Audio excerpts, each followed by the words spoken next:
Hello and welcome to Leeroy Gaming, where today we continue our deep dive into the features of Pathfinder Wrath of the Righteous.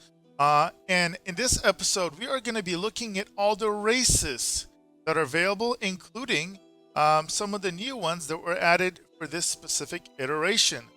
Now, if you have seen my deep dive videos before, you will notice they are very in-depth and extensive. So make sure to take advantage of the timestamps that I include in the description. Also, very specific to this format, I'm going to be doing two things. I'm going to be going over the race traits first, and for those that want the flavor, afterwards, I will read the full descriptors. Now, if you only care about the race traits, that's fine.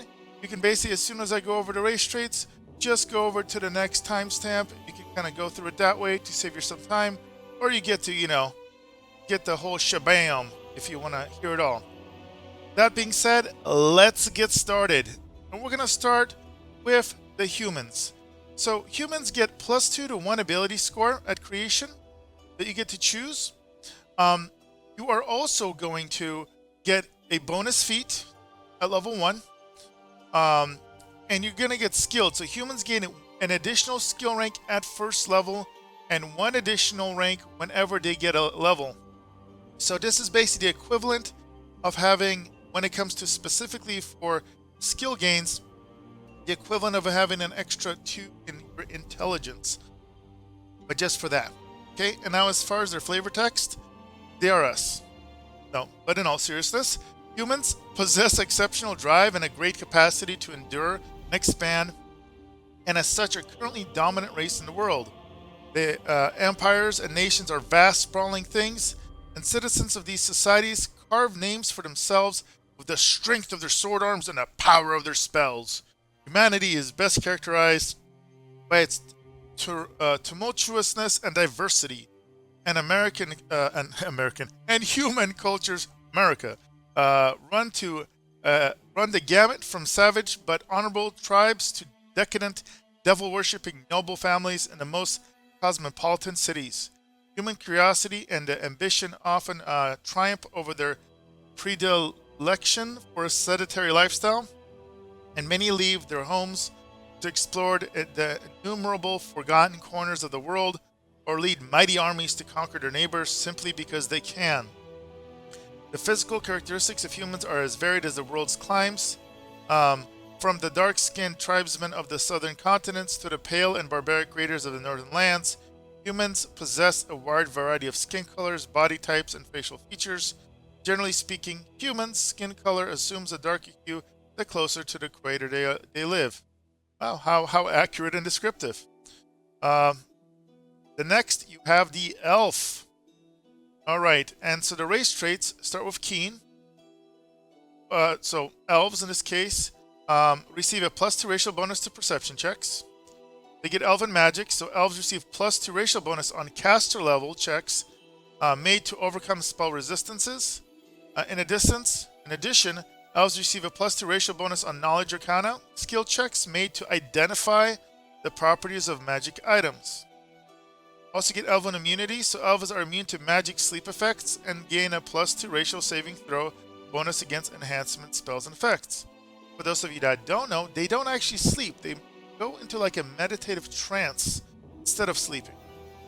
And you also get elven weapon familiarity.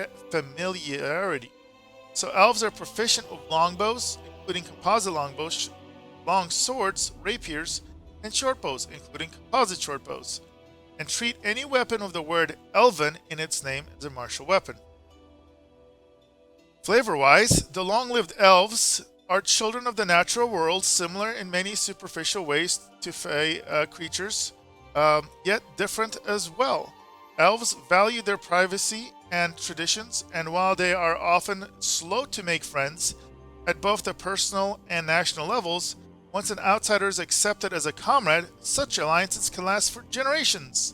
Elves have curious attachments to their surroundings, perhaps as a result of their incredibly long lifespans or some deeper, more mystical reason.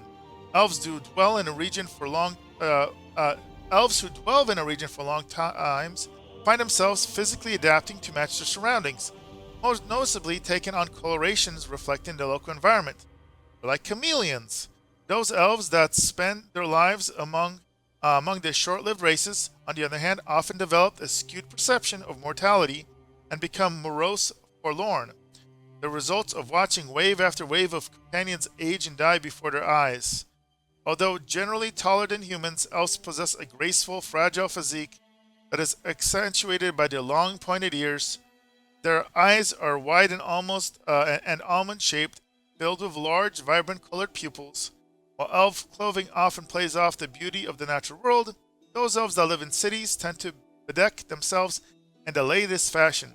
So just like in the real world, just like Orlando Bloom. Alright, next, got dwarfs. Their racial traits are slow and steady. They have a base speed of only 20 feet instead of 30, but their speed is never modified by armor or encumbrance. In this game, it's a little weird because of the fact that we have kind of like a shared encumbrance, it looks like, on inventory. But at least when everybody's encumbered, they don't slow down any further than 20. They get stability, so dwarves get a +4 racial bonus to their combat maneuver defense when resisting a bull rush or trip attempt while standing on the ground. They get hardy. Dwarves get a +2 racial bonus on saving throws against poisons, spells, and spell-like abilities. They also get defensive training giants. So dwarves gain a +4 dodge bonus to AC against monsters of the giant subtype. Also, they gain hatred of goblins and orcs, which is a +1 racial bonus on attack rolls against humanoid creatures of the orc and goblinoid subtypes because of their special training against these hated foes. Remember, it says to hit, not to damage, so it's not both, it's just to hit. They also get Keen Sense, which is a +2 racial bonus on perception checks. And last but not least, Dwarven Weapon Familiarity. So they're proficient with battle axes, heavy pickaxes, or heavy picks, and warhammers, and treat any weapon with the word Dwarven in its name as a martial weapon. Now here's the Flava Flav. Dwarves are a stoic but stern race, ensconced in cities carved from the hearts of mountains and fiercely determined to repel the depredations of savage races like orcs and goblins. More than any other race, the dwarves have acquired a reputation as dour and humorless craftsmen of the earth. It could be said that the dwarven history shapes the dark dispositions of many dwarfs, for they reside in high mountains and dangerous realms below the earth, constantly at war with giants, goblins, and other such horrors. Dwarves are a short and stocky race, and stand about a foot shorter than most humans, with wide, compact bodies that account for their burly appearance. Male and female dwarves pride themselves on the length of their hair, and men often decorate their beards with a variety of clasps and intricate braids. Clean-shaven male dwarf is a sure sign of madness, or worse. No one familiar with their race trusts a beardless dwarf. So that's the dwarf. Next, we got gnomes. Awesome eyebrows. So, lots of racial traits. They get Keen Senses, which is a +2 racial bonus on perception checks. They get Hatred of Reptilian Humanoids, so +1 bonus on attack rolls against humanoid creatures that are reptilian and goblinoid subtypes because of their special training against these hated foes. They also get Defense Training Giants, which is a +4 dodge bonus to AC against monsters of the giant subtype. They get Illusion Resistance, which is a +2 racial saving throw against a bonus against illusion spells and effects. They also get Gnome Magic, which adds a +1 to the DC, the difficulty check, of any saving throws against illusion spells that they cast. They get Obsessive, which is a +2 racial bonus on knowledge world checks. And finally, they get slow movement, slow motion for you, which is a base speed of 20. So it's similar to dwarves, except that dwarves, they don't suffer from encumbrance. These guys do. These guys are just slow because they get itty bitty legs. Alright, and for the flavor, Gnomes trace their lineage back to the mysterious realm of the Fae, a place where colors are brighter, the wildlands wilder, and emotions more primal. Unknown forces drove the ancient gnomes from the realm long ago, forcing them to seek refuge in the world, or in this world. Despite this, the gnomes have never completely abandoned their Fae roots or adapted to mortal cultures. As a result, gnomes are widely regarded by other races as alien and strange. Gnomes are one of the smallest of the common races, generally standing just over 3 feet in height.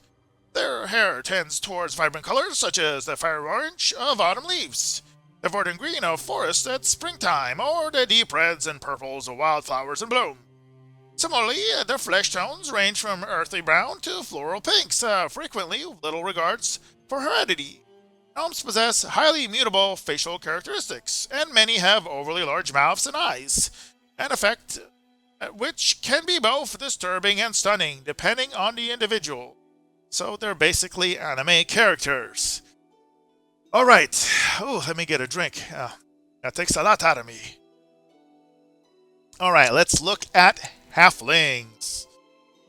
Alright, another itty bitty one.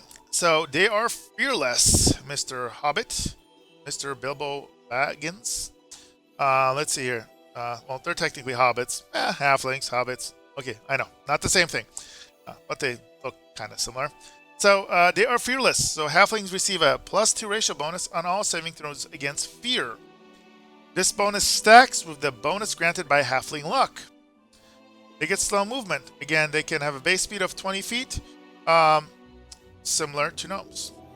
They are sure-footed, so they receive a +2 racial bonus on athletics and mobility checks. They get keen senses, which is a +2 racial bonus on perception checks. They get halfling luck, which is a +1 racial bonus on all saving throws, which is really, really nice. Now, for the flavor. Optimistic and cheerful by nature, blessed of uncanny luck, and driven, so leprechauns, haha, driven by powerful wanderlust. Halflings make up their short stature with an abundance of bravado and curiosity. And once excitable and easygoing, halflings like to keep an even temper and a steady eye on opportunity, and are not as prone as some of the more volatile races to violence or emotional outbursts. Given the jaws of catastrophe, halfling almost never loses his sense of humor. Halflings are inveterate opportunists, unable to physically defend themselves from the rigors of the world. They know when to bend with the wind and when to hide away. Yet a halfling's curiosity often overwhelms his good sense, leading to poor decisions and narrow escapes. Though their curiosity drives them to travel and seek new places and experiences, halflings possess a strong sense of house and home, often spending above their means to enhance their comforts of home life. Halflings rise to a humble height of 3 feet, prefer to walk barefoot, lead to the bottom of their feet being rough and calloused, tufts of thick curly hairs form the tops of their broad tanned feet. Their skin tends towards a rich almond color and their hair towards light shades of brown. Halflings' ears are pointed, but proportionally not much larger than those of humans. So those are the halflings. Check some. Okay. Next we got the half-elves. Half Orlando Bloom characters. So you get, trait-wise, +2 to 1 ability score, just like the humans. They get skilled, which is, it's interesting it says half-orcs here instead. They meant to say half-elves. They get an additional skill rank at first level and 1 additional rank whenever they gain a level, just like humans. So again, for skill progression, the equivalent of an extra, like having +2 to int, but for no other reason. They get, why in the world is this? Oh, it did that glitch again. All right, disregard that. Let's try that again here. I knew that seemed a little weird. All right, so it is half elf. Make sure I don't scroll down accidentally. So still the +2 ability score, but let's. They get keen sense, which is a +2 racial bonus to perception checks. They get elven immunities, so immune to magic sleep effects, and get a +2 racial saving throw bonus against enhancement spells and effects. And they get adaptability. They receive skill focus as a bonus feat at first level. Now, when it comes to the flavor, elves have long drawn the covetous gazes of other races. Their generous lifespans, magical affinity, and inherent grace each contribute to the admiration or bitter envy of their neighbors. Of all their traits, however, none so entrance their human associates as their beauty. Since the two races first came into contact with each other, humans have held up elves as models of physical perfection, seeing their fair folk idealized versions of themselves. For their part, many elves find humans attractive despite their comparatively barbaric ways. Drawn to the passion and impetuosity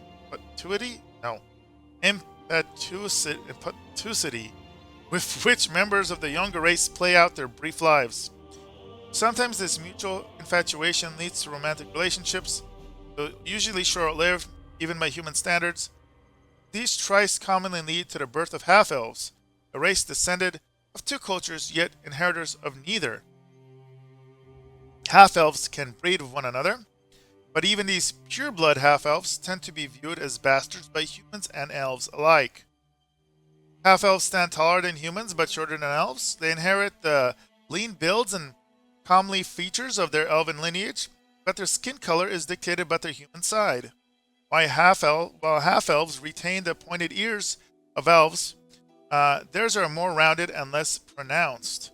A half-elf's human-like eyes tend to range a spectrum of exotic colors running from amber or violet to emerald green and deep blue. I hope you've been paying attention. This will be on the quiz at the end of the lesson. Alright, now we're going for realsies to the Half-Orc. Man, they definitely, I think they improved the model since the last game, but they definitely look pretty awesome now. So, what do you get? You get +2 to 1 ability score, just like humans. You're going to get skilled, just like humans, so they're going to get an additional skill rank at first level and 1 additional rank whenever they gain a level. You're going to get intimidating, which is a +2 racial bonus on persuasion checks, specifically when using intimidate due to their fearsome nature. They get orc weapon familiarity.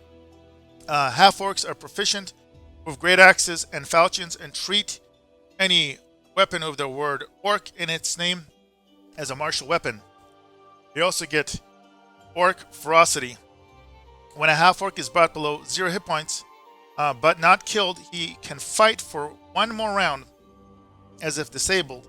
At the end of the next turn, unless brought above 0 hit points, he immediately falls unconscious. Also gets Keen Sense, which is a +2 racial bonus on perception. And now for the flavor text. I am going to attempt to do the orc voice. It may be horrible, or I may lose my voice halfway. But if you're still interested, stick around. Otherwise, move on to the next timestamp. So, half-orcs get the worst of both worlds. Still, while not exactly accepted, half-orcs in civilized societies tend to be valued for their martial prowess. They are usually forced to grow up hard and fast, constantly fighting for protection or to make names for themselves. Feared, distrusted, spat upon, half-orcs still consistently manage to surprise their detractors with great deeds and unexpected wisdom, though sometimes it's easier just to crack a few skulls. Lug. Both genders of half-orcs stand between 6 and 7 feet tall, with powerful builds, greenish or grayish skin. Their canines often grow long enough to protrude from their mouths, and these tusks, combined with heavy brows, slightly pointed ears, give them notorious bestial appearance. While half-orcs may be impressive, few ever describe them as beautiful. Why are you poking me? And that is that. Now, moving on to the mighty Aasimar. So we're gonna have some heritage options here as well. So stick around for the fun. Beginning racial traits is heritage. Most Aasimars do not know exactly where their celestial powers come from, and the similar qualities of many such celestially touched beings hint at a relatively indistinct or all-encompassing heavenly force in their lineage. Some, however, possess more unique traits and abilities inherited from their supernatural forebears, attributes that hint at the precise type of celestial being that affected their ancestors. They get a light halo. They can have option to manifest the halo. They can create a light center on their head at will. While using halo, they get a +2 circumstance bonus on saving throws against become blinded or dazzled. They also get celestial resistances. So Aasimirs have acid resistances 5, cold resistance 5, and electricity resistance 5. So in a second, we will look at the racial traits for the subclasses, but let's look at the generic Aasimar descriptor here. Aasimirs are humans of a significant amount of celestial or other good outsider blood in their ancestry. While not always benevolent, Aasimirs are more inclined towards acts of kindness rather than evil. Aasimar heritage can lie dormant for generations only to appear suddenly in a child of two apparently human parents. Most societies interpret Aasimar births as good omens, though it must be acknowledged that some Aasimirs take advantage of the reputation of their kind, brutally subverting their expectations of others with acts of terrifying cruelty or abject venality. Aasimirs look mostly human except for some minor physical traits that reveal their unusual heritage. Typically, Aasimar features are hair that shines like metal, unusual eye or skin color, or both. Oh, and the freaking halo. Did I mention the halo? Alright, now let's take a look at the heritage options. And there's a few. So you got the baseline Aasimar, and when it comes to this baseline Aasimar, most Aasimirs do not know exactly where their celestial powers came from, and similar qualities of many such celestially touched beings hint as a relatively indistinct, all-encompassing heavenly force in their lineage. This option, Aasimirs with an uncertain heritage have a +2 racial bonus to wisdom and charisma, and a +2 bonus on persuasion when using for diplomacy and perception checks, and can use Searing Light spell once a day. Not OP at all. Next, you get the Angelkin, which are Angel-Blooded. Angelkin are mortal paragons of exceptional beauty, and they serve as exemplars of good and light, regardless of the myriad forms they may take. Angel-Blooded Aasimirs have a +2 racial bonus to strength and charisma, and a +2 racial bonus on lower religion, and use magic device checks, and can use the lesser restoration spell once per day. Not surprisingly, super popular option for paladins. Next, you got the Emberkin, the Peri-Blooded. Masters of fire magic, Emberkin feel the cool pull of their Peri forebearer, as well as that of a fallen angel further down their ancestry, and wrestle with their urges to do both good and evil. Peri-Blooded Aasimirs have a +2 racial bonus to intelligence and charisma, and a +2 racial bonus on low religion and knowledge arcana checks, and can use the Burning Arc spell once a day. Next, we got the Idyllkin, the Agathion-Blooded. I'm going to call it Idyllkin. I don't know if that's pronounced right, but they possess bestial aspects and calm dispositions, and often act as peaceful intermediaries between lawful and chaotic agents of good. Agathion-Blooded Aasimirs have a +2 racial bonus to constitution and charisma, and a +2 racial bonus on lore, nature, and perception checks, and can use Summon Nature Ally 3 spell once per day. So especially early as you level, doing this Nature Ally 3 is pretty nice, since it takes a bit for classes to naturally get Nature Ally 3. It does get a little weaker when you get higher level, but free spell is a free spell. Next, you got the Lawbringer, the Archon-Blooded.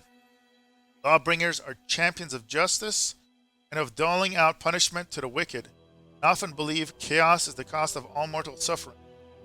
Archon-Blooded Aasimirs have a +2 racial bonus to constitution and wisdom, and a +2 racial bonus on persuasion and perception checks, and can use the Hold Person ability spell once per day.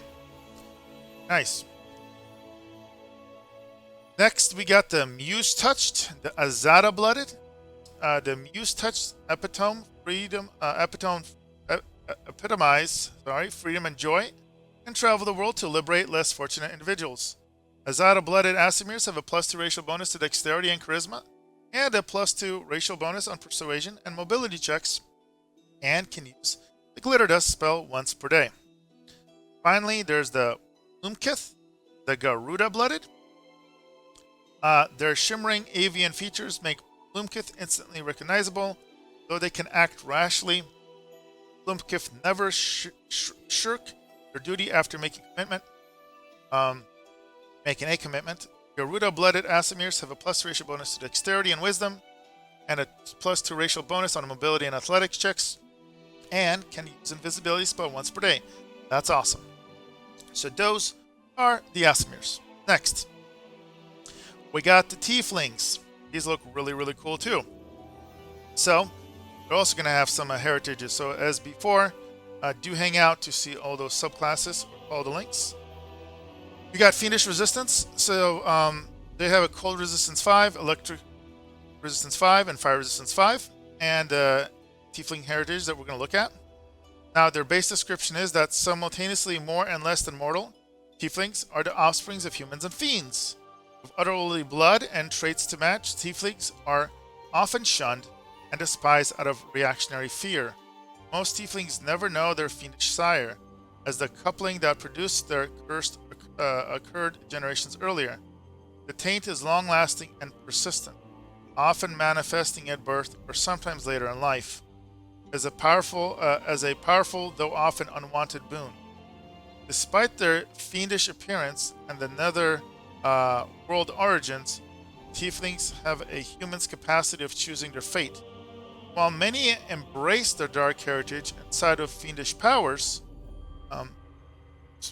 others reject the darker predilections. Though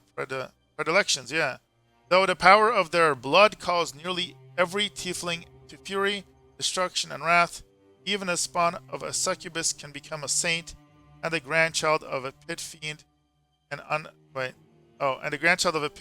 unsuspecting hero. All right, so that's the base descriptor. Now let's look at the heritage. There's a lot of them, so get ready.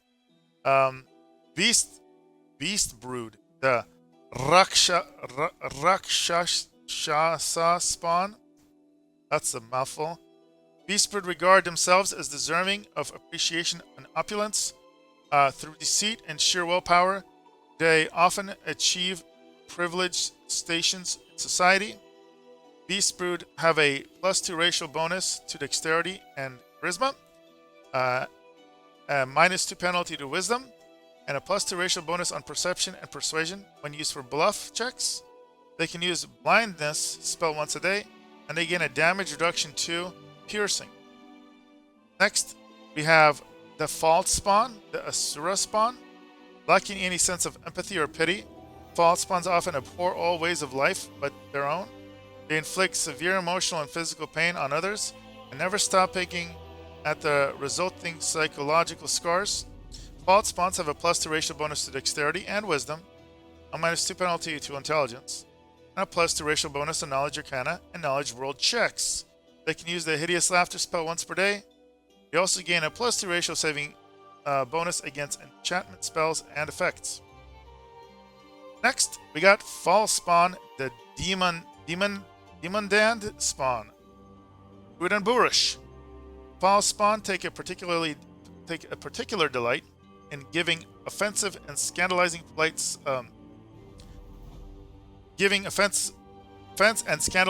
society. They enjoy violating taboos even more than breaking laws, especially if it means degrading or repulsing an innocent. Foulspawn have a +2 racial bonus to Constitution and Wisdom, -2 penalty to Intelligence, and a +2 racial bonus on Lore Religion and Persuasion when used for Intimidation checks. They can use the Cacophonous Call spell once per day. They gain a +1 racial bonus on attack rolls against Clerics, Inquisitors, and Paladins. Good times. Next is the Grimspawn, the Demon-Spawn. So, dreary and pessimistic, Grimspawn are so enthralled by death, disease, and dilapidation that they often dedicate themselves to ending lives from behind the scenes as macabre saboteurs.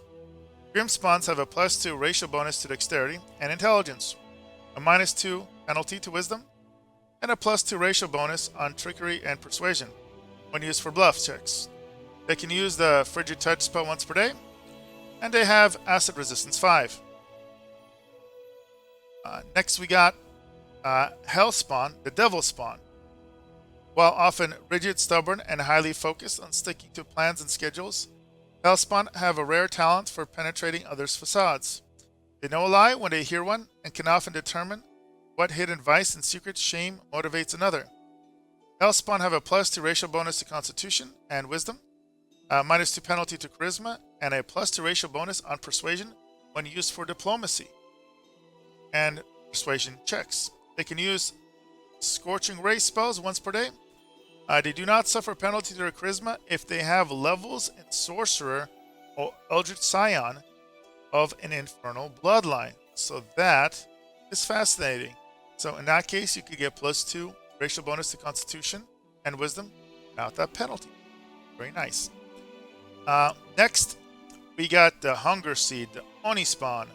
Endowed with brawny muscles and thick bones, Hunger Seed always seem poised to explode into some larger and more powerful form, and have a voracious appetite for sensory pleasures and carnal delights.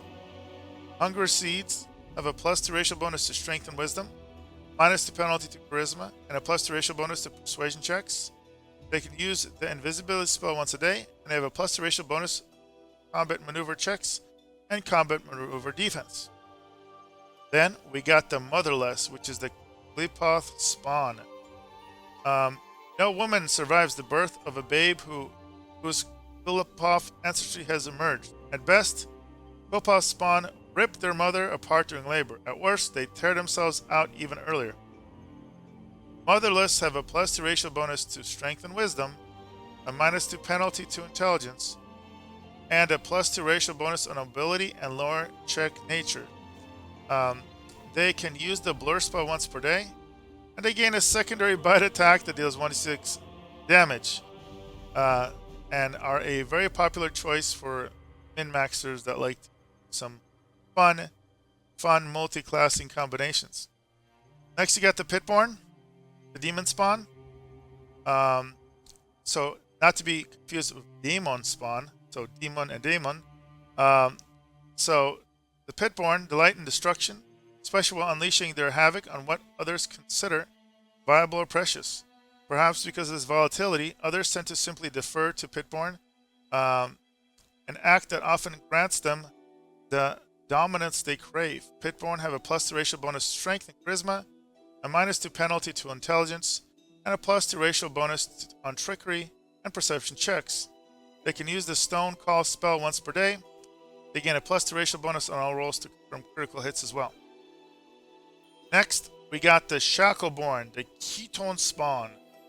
Shackleborn are fascinated by mutilation and torture. Though they prefer to practice their cruel arts on others, they accept that sometimes the wheel must turn and greet their own moments of anguish and confinement with an odd serenity. Clearly, they prefer lawful good alignment. Shackleborn have a +2 racial bonus to Constitution and Charisma, a -2 penalty to Wisdom, and a +2 racial bonus on Mobility and Persuasion when used for Intimidation checks. They can use the Web spell once per day, and they gain a +1 natural armor bonus to AC. Then we have the Spite-Spawn, and so, which is the Div-Spawn. An innate sense of jealousy and pure malice drives Spite-Spawns to spread misery and despair. Unable to experience joy themselves, they devote their lives to promoting gloom, all the while hiding the hatefulness that lures at their core. Spite-Spawns have a +2 racial bonus to Dexterity and Charisma, a -2 penalty to Intelligence, and a +2 racial bonus on Persuasion when used for Diplomacy and Knowledge World checks. They can use their Sound Burst spell once per day, and they add a +1 to DC of any saving throw against enchantment spells that they cast. And then we have Tieflings. So this is like the base Tiefling and its bonuses. So although many Tieflings follow the general model of Tieflings, many more do not. Those of different lineages may evince dramatically different manifestations of their heritage, both in appearance and ability. Tieflings of uncertain heritage have a +2 racial bonus to dexterity and intelligence, -2 penalty to charisma, and a +2 racial bonus on persuasion when used for bluff and stealth checks. They can use the resist energy spell once per day. They do not suffer a penalty to charisma if they have levels in sorcerer or eldritch scion of an abyssal or infernal bloodline. There's one that's empty here. It says prerequisites. I don't know if this is an error or it's just not filled in. So those are all of the tieflings. Next, we got the Oread. So they look cool too. Stone creatures almost. So racial traits: slow moving, dwarf-blooded. So same as dwarves. Base move speed of 20, and their speed is never modified by armor or recumbents. Keen sense, +2 racial bonus on perception checks. Energy resistance, which is just they have acid resist 5. Acid affinity, which is gets a +1 racial bonus to DC on acid spells. And then they have Oread heritage. So again, there's going to be multiple options we'll look at in a second. But the base definition, our text is: Oreads are humans whose ancestry includes the touch of an elemental being of Earth somewhere along the line, often that of a Shaitan genie. Stoic and contemplative, Oreads are a race not to be easily moved, yet almost unstoppable in spirit to action. They remain a mystery most of the world thanks to their reclusive nature, but those who seek them out in the inner secluded mountain hideaways find Oreads to be quiet, dependable, and protective of their friends. As far as the specialties, you got Gem Soul, which are the crystal Oreads. I'll start with the stats because there's a lot of text. So Gem Soul Oreads have a +2 racial bonus to strength, charisma, and a -2 penalty to wisdom. They can use the color spray spell once a day. They can go ahead and skip if you just want the stats to the next timestamp. Otherwise, with scintillating personalities to match their captivating appearances, Gem Soul Oreads command attention and prefer it that way. Gem Souls tend to have large egos and are flashy in their relationships. They gravitate towards artistic pursuits, most frequently of a performance nature, though they also have a strong tradition of symmetric poetry. Gem Souls prefer to make their homes in flamboyant societies or places where they can make meaningful personal contributions, as well as in nations that appreciate cultivated beauty. Gem Souls typically have dazzling, faceted skin, along with a cluster of crystalline formations instead of hair and pupilless eyes of vivid colors. Some favor tattoos in complex, branching geometric shapes, and they can frequently be seen wearing silky or brightly dyed linen to contrast their complexion. Next, we got the Iron Soul Metal Oread. Again, starting with the stats first. Iron Soul's Oreads have a +2 racial bonus on Constitution and Wisdom, and a -2 penalty to Dexterity. They can use the lead blades spell once per day. Now, stolid and indomitable Iron Soul Oreads undertake great works, both physical and conceptual, with unwavering determination.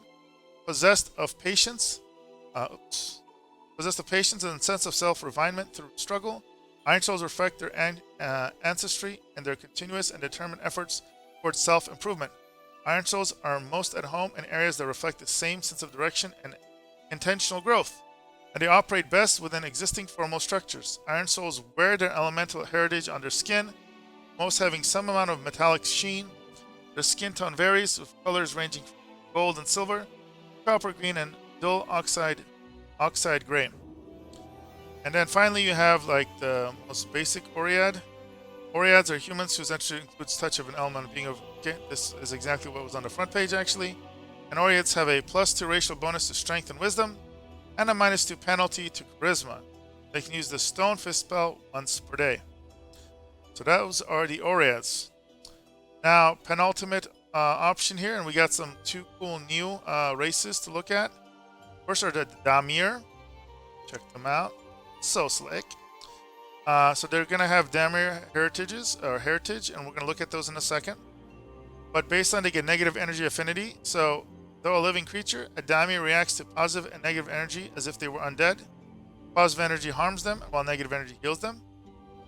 they have resistance level drain, so a Dimir takes no penalty from energy drain effects. So that's really nice. Undead resistance, so Demirs get a +2 ratio bonus on saving throws against disease and mind-affecting effects. So the half-living children of vampires birthed by human females, Damirs, are progenies of both horror and tragedy. The circumstances of a Damir conception are often called into question, but scarcely understood, as few mortal mothers survive the childbirth. Those who do often abandon their monstrous children used to speak of the matter, while some speculate that Damirs result when mortal women couple with vampires. Others claim that they form when a pregnant woman suffers a vampire bite. Some particularly zealous scholars even contest Damir's status as a unique race, instead viewing them as humans suffering from an unholy affliction. Indeed, this hypothesis is strengthened by Damir's seeming inability to reproduce. The offspring, inevitably human, usually sorcerers with the undead bloodline. So let's look at the heritage. So you have base Damir. Damirs of uncertain heritage have a +2 racial bonus to dexterity and charisma, -2 penalty to constitution, and a +2 racial bonus on persuasion when used for bluff and perception checks. Then you have the Zhang-Shi-born, the Rushi, also called Rushi. Zhang-Shi-born is usually the result of some foul ritual or magically possessed father, rather than direct congress between a human and Zhang-Shi. Zhang-Shis lack any natural desire for physical contact and procreation, and their putrefying internal organs make most unable to conceive.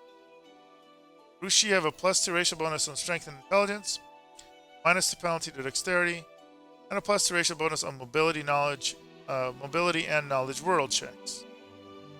Next, you get the Moroi-born, the Svektotchers. The Damirs who can trace their heritage to Moroi are known as Svektotchers. If anybody can tell me what in the world a Moroi is, love to hear it in the description below, the comments below. They inherit much of the unnatural charm and beauty exhibited by their vampiric forebears. Svektotchers tend to have an easier time than other Damirs associating with mortals, but they must be careful that their relatively wanton social interactions do not breed jealousy, resentment, or disdain. They're more often hunted out of covetousness or spite than outright prejudice, so they typically develop social skills that allow them to soothe wounds caused by accidental slights or careless acts. Zvodokers have a +2 racial bonus to strength and charisma, a -2 penalty to constitution, and a +2 racial bonus on persuasion for diplomacy and knowledge rolled checks. Next, we got the Nosferatu, oh my goodness, born, the ancient born. Yeah, here we go, vampire time. So the union that results in an ancient born is too horrific for most to imagine, even in relative youth and Nosferatu, so terrible to behold that any such coupling must be the result of arcane manipulation or insanity. Ancient born's hatred for humanity is reflected in their appearance. From birth, they are misshapen, sallow, and painfully thin. Abuse from the disgusted peers wears deep on an ancient-born skin thanks to their physical weakness, lacking the gift of immortality to offset the wasting effects of the curse that they are born with. Their chalky complexion scars easily and bruises like an overripe peach. Just kidding, not vampire. I don't know why I was thinking. Well, I don't know. I always thought Nosferatu meant a vampire. Shows how much I know. Nosferatu borns have a +2 racial bonus to strength. Wait a minute. I guess it's the constitution that makes them all brittle. But they get a +2 racial bonus to strength and wisdom, -2 penalty to constitution, and a +2 racial bonus on athletics and lower nature checks. Here we go. This one I'm pretty sure is a vampire because it's called a Vampire Kingborn. Damir's descendant from the Vampire King are rare in the extreme, incredibly beautiful but strikingly grim shades that straddle the line between humanity and vampire kind. Sacred ancestry Damirs are often single-minded loners intent on a specific goal.